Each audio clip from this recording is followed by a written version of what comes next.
Maayong hapon mga igsuon. Lain na pod nga adlaw nga ato ang atubangon sa atong pagpanginabuhi. Kayod lang jud ta mga igsuon. Bisag lisod ang atong panginabuhi apan nanrabaho ta og patas, dili ingon nga itrabaho ta og dili maayo.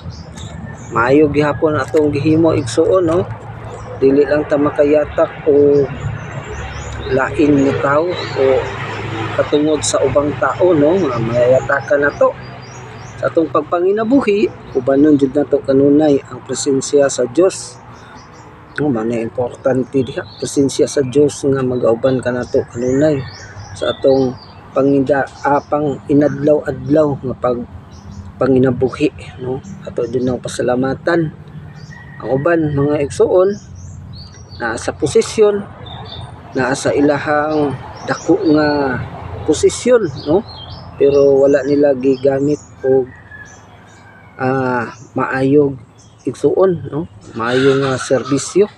Gani ang uban madungog nato nangawat pa, bilyon-bilyon ang ilang gikawat igsuon, pero ang Dios dili buta, dili bungol, mao nay nakanindot diha. Mao nang maghulat sila sa desisyon sa Ginoo, pag-abot sa panahon nga mobalik na ang Ginoo aron paghukom sa mga buhi og mga nangamatay na, mga minatay.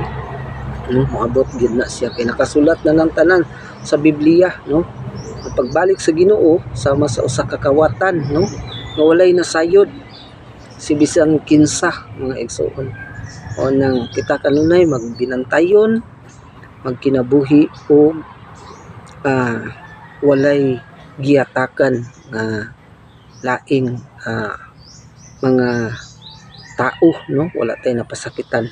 Ang importante ang kinabuhi ta og uyon sa kabubuton sa atong Dios nga Amahan, mao lang na mga igsuon.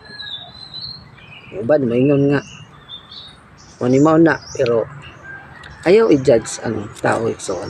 Kana lang mayong hapon.